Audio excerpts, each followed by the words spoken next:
Voilà que nous sommes avec nos mentors qui font vraiment la fierté de mentorat. Et par rapport à leur descente initiale, à ma gauche, j'ai une jolie dame qui va essayer quand même de évoquer quelques liés de leur première descente, la deuxième ainsi que la troisième descente. Mais aussi à ma droite, j'ai deux mentorat qui ils vont aussi à leur tour essayer quand même de perfectionner par rapport à leur descente. Bonjour. Bonjour madame. Je vous espère bien portant. Oui, je suis bien portante par la grâce de Dieu. Vraiment. Voilà, comment vous avez? Oui, je m'appelle Mélanie Imonda.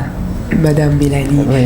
Voilà, parlez-nous de votre descente qui est la troisième descente initiale. Troisième descente initiale. La première descente initiale d'abord. On commence par la première descente. Oui.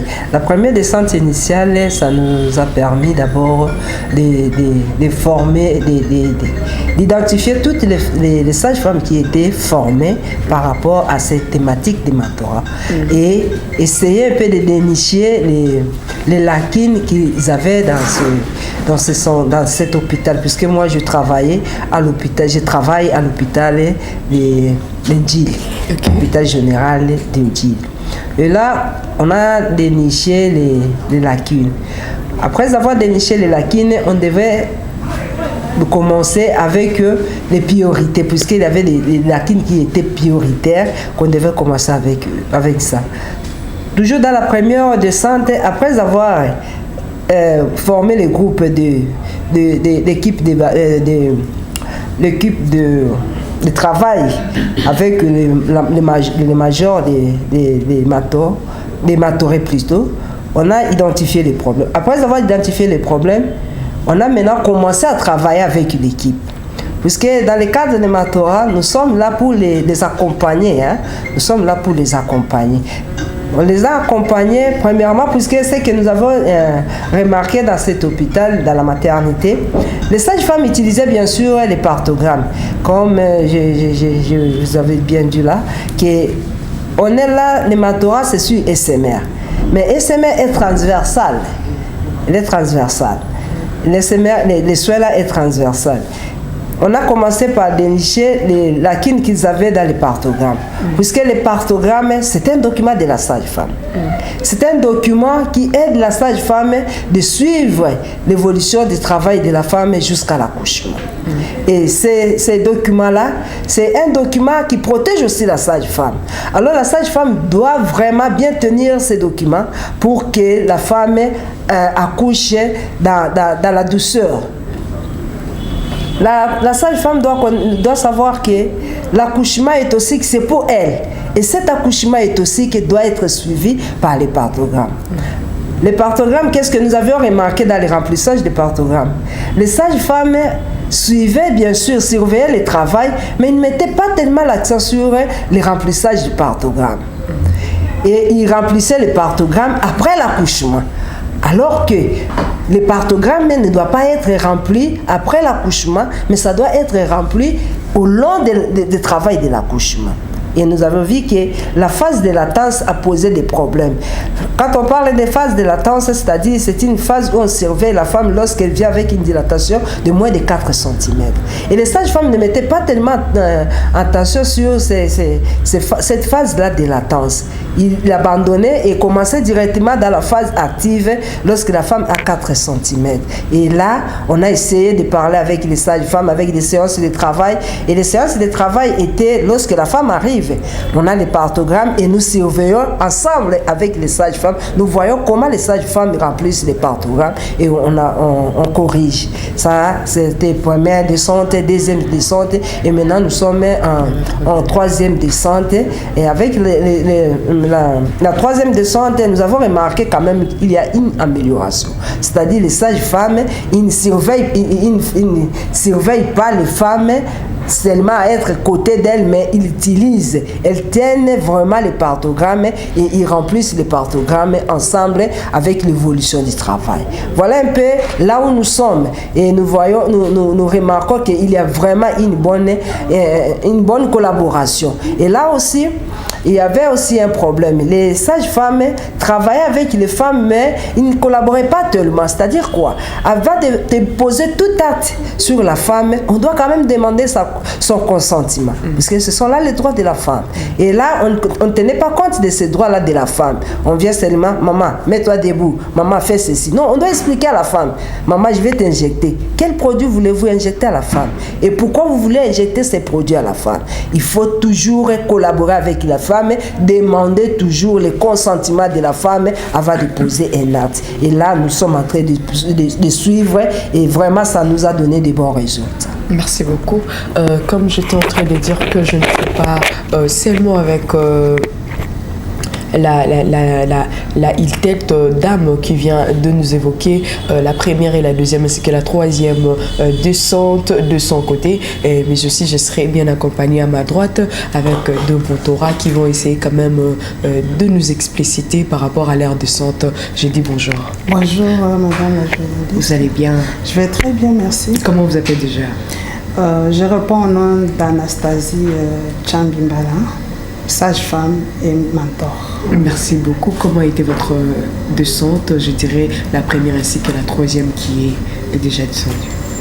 Vraiment, à la première descente appelée initiale, à notre arrivée, d'abord, c'était question de montrer d'abord l'importance de cet accompagnement appelé mentorat clinique et puis former l'équipe d'amélioration de la qualité des soins. Après avoir mis en place cette équipe, nous nous sommes mis à travailler pour pouvoir identifier les lacunes propres à la structure qui peuvent les empêcher à mettre en œuvre les soins de maternité respectueux, chose qui a été faite.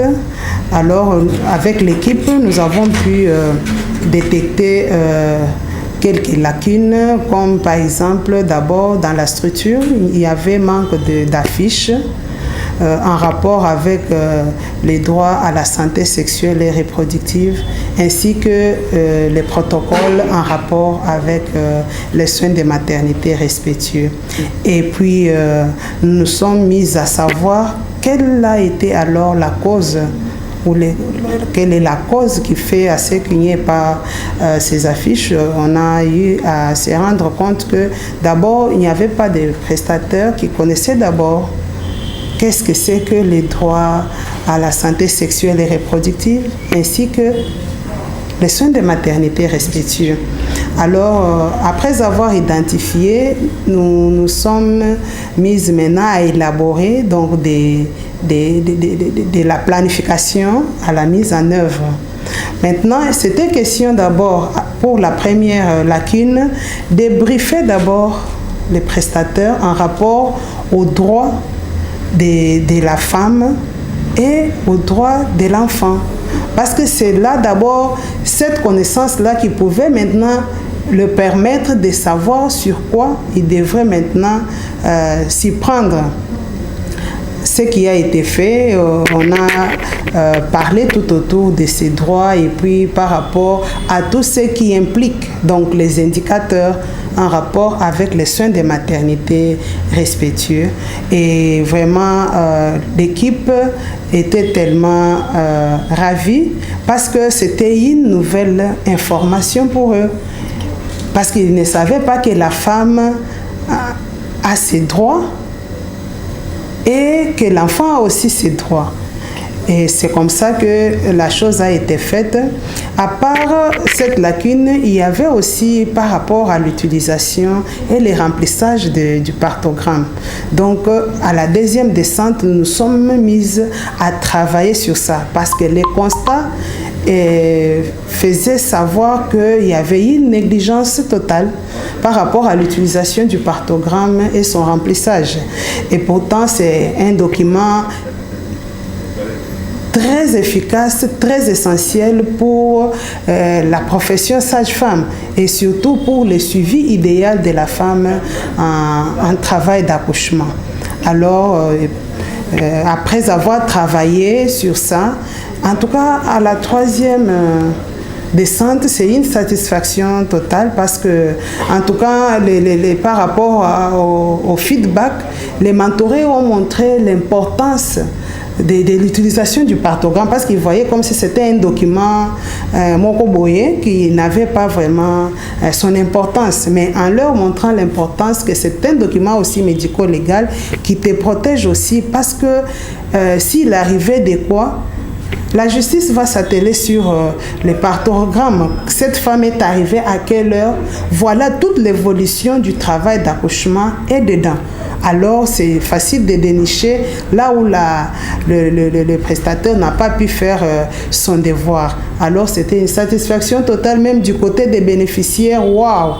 Il y a eu une femme enceinte qui était à sa 3e grossesse. Elle a dit, bon, parmi les 2 grossesses, mes 2 enfants, je n'ai jamais appris que j'ai mes droits et que mon bébé aussi a un droit. Donc, c'est vraiment le mentorat clinique est en train de donner des bons résultats. Même la major qui a parlé qu'il y a d'impact positif par rapport à notre accompagnement parce que là, croyez-moi, les soins de maternité respectueux, c'est tout ce qu'on a comme qualité.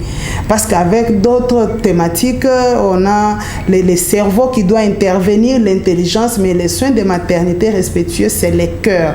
Alors quand on a essayé aussi de parler sur ça, sur certains prestataires qui avaient des mauvais langages à l'égard des clientes, il y a eu une amélioration. Donc, nous sommes dans les bons et nous continuons et en pensant bien qu'on aura encore plus que ça. Merci. Voilà, merci beaucoup madame et déjà nous allons poursuivre cette très belle émission avec notre monsieur qui a fait aussi la part de choses comme les autres l'ont fait et déjà nous allons prendre aussi son intervention à savoir comment était la première descente initiale, la deuxième aussi, la 3e descente, comment il a trouvé par rapport au siège où il s'est mise de la défense. Bonjour. Bonjour. Comment vous allez? Je vais très bien. Comment vous appelez déjà? Et je m'appelle cette femme Stéphane Guitokona. Voilà, stage-femme Stéphane. Déjà, votre descente, comment ça a été? Pouvez-vous nous expliquer en quelques lignes? Oui, notre première descente était fantastique. C'était très bien. Suivant la marche du mentorat clinique, nous avons commencé par une descente initiale et qui nous a permis de ramasser les lacunes de nos mentorés et former une équipe d'amélioration. Et en formant cette équipe d'amélioration, sachant qu'on avait déjà des lacunes déjà ramassées, et cela pouvait nous permettre de faire un plan pour commencer, amorcer les thématiques qu'ils ont révélées comme lacunes et commencer à un accompagnement qui pouvait être un peu fructueux. Et à la deuxième descente, ça nous a permis de commencer à voir ces lacunes et prioriser et les classer, voyant les priorités, et puis commencer à un accompagnement qui pouvait les aider à relever le niveau. Comme l'avaient décrit mes prédécesseurs, et nous avons placé les lacunes là, selon les priorités et en voyant sur les champs ce que nous pouvons faire, ce que nous pouvons faire pour améliorer, pour amener des soins de qualité. Voilà un peu, grosso modo, ce qui a été fait. Merci beaucoup. Voilà, par rapport à leur dite descente, et nous allons quand même trouver la satisfaction à l'intérieur, mais aussi nous allons quand même connaître ensemble avec vous. Et par rapport à cette satisfaction, attendons-nous déjà à la 4e descente. Comment nous pouvons encore recueillir cette descente? Vous pensez quoi par rapport à cela? Par rapport à la 4e descente déjà qui va intervenir dans quelques jours ou quelques mois. Ok, par rapport à la 4e descente, nous avons notre plan de travail. Et dans la première descente, la première descente, comme on venait de le dire, on avait relevé les lacunes. Maintenant, c'est avec ces lacunes-là, les lacunes-là qu'on a classées, priorité qu'on est en train de suivre. À chaque fois que nous avons vu que non, puisqu'il y a un timing pour suivre chaque thématique. Si nous voyons que non, ici vraiment ça va, nous continuons et nous entamons le deuxième lacune. Alors, quatrième descente ici, par rapport à notre site, nous allons beaucoup travailler avec les majors et les prestataires de la CPN. Puisqu'à la CPN, là, on avait aussi trouvé des lacunes.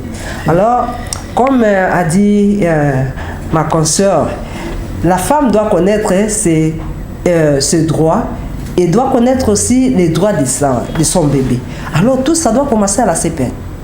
Ça doit commencer à la CPN. C'est de la CPN à chaque fois, puisque là on avait trouvé qu'il ne donnait pas cette information aux gestantes qui venaient à la CPN pour leur dire que voilà, vous avez votre 7 doigts et les bébés à 3 doigts.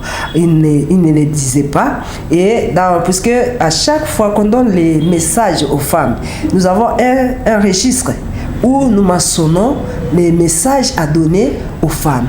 Et à chaque message là qu'on donne, on ne doit pas s'en passer des SMR, des souhaits respectueux de la femme. Et lorsque nous allons descendre, vraiment, nous allons beaucoup altérer sur les droits de la femme, que les sages-femmes, à chaque fois qu'ils donnent l'éducation sanitaire, elles doivent aussi parler de ça. Voilà un peu. Merci beaucoup. Déjà, ma question va essayer quand même de continuer, mais j'essaierai quand même à le revolter un peu. Par rapport à la dite descente que vous avez pu avoir, vous avez quand même connu quelques lacunes, mais aussi à la prochaine descente. Qu'est-ce que nous pouvons au moins retenir par rapport à la seconde descente, qui est la 4e descente? Merci beaucoup pour la parole. Je sais que des difficultés ne manquent jamais. Je crois déjà par rapport à cet accompagnement et les difficultés que nous avons rencontrées, nous savons comment les surmonter. Par exemple, si la structure connaît vraiment très bien l'impact des SMR au niveau de la structure, je crois que c'est la chose la plus simple, et nous sommes en train de nous battre parce que déjà les explications données par rapport aux avantages qu'apportent les soins de maternité respectueux, je crois que la collaboration est vraiment faite, et ce qui nous permet de pouvoir surmonter quelques difficultés sur notre structure, et puis on avance. Merci beaucoup. Nous tendons déjà vers la fin, mais quand même nous allons prendre la seconde, et pour que nous rendons vers la fin de cette très belle émission que nous avons quand même évoquée avec vous ensemble, et surtout à vous, chers internautes. Oui, messieurs, de l'autre côté, votre site a connu quelques défaillances. Peut-être que vous avez trouvé plus dur, peut-être qu'un peu légère, que nous ne pourrons pas comprendre, mais aussi à la prochaine descente, qu'est-ce que nous pouvons attendre? Oui, il est vrai que nous devons attendre beaucoup d'avancées.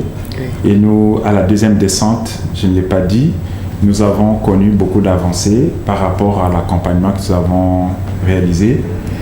Et à la troisième descente, vous savez très bien que cet accompagnement que nous faisons avec ces projets SMART est transversal, comme l'a dit ma prédécesseur. Nous les accompagnons sur beaucoup de thématiques, et pas seulement la maternité, même en dehors de la maternité. Nous avons élargi notre champ, nous les prenons en charge, chaque personne dans son site les prend en charge d'une manière holistique, et en suivant les thématiques que vous avez prélevées de vos mentorés. Cette 4e descente nous permettra de poursuivre, pérenniser les actions que nous avons commencé à mener depuis la première descente, et continuer avec d'autres thématiques non touchées pour continuer à passer la main et continuer à arranger sur le plan psychologique, technique et organisationnel de nos mentorés sur leur site, là où ils sont en train de prester. Je pense qu'avec notre appui, et même les sites, les comités organisateurs, les comités gestionnaires de ces sites apprécient notre façon d'intervenir, et ça les laisse avec le soif qu'à toutefois, quand nous quittons les lieux, ils ont soif d'être toujours avec nous, et ils aiment à ce que cela soit permanent, cette façon de marcher avec eux soit permanente. Malheureusement, nous sommes là, c'est séquentiel, il y a des moments où nous descendons, nous revenons, et ça les laisse avec beaucoup de soif. Mais nous continuons toujours avec le temps que nous avons, nous allons nous en donner, et nous allons sortir, donner ce qui est meilleur de nous. Voilà, merci beaucoup que nous sommes arrivés à la fin de cette très belle émission que nous avons quand même élaborée et évoquée la descente, la troisième descente, et qu'avait commencé la première descente initiale, la deuxième descente, est-ce que la troisième descente, qu'attendons-nous à la quatrième descente, et si le bon Dieu nous ferait encore grâce de nous retrouver encore une fois de plus, nous allons quand même élaborer encore, parler de cela. Merci beaucoup, restez branchés, coachés, cimentés, aggravés sur nos antennes, ainsi que chers internautes, n'hésitez pas à vous abonner. Au revoir.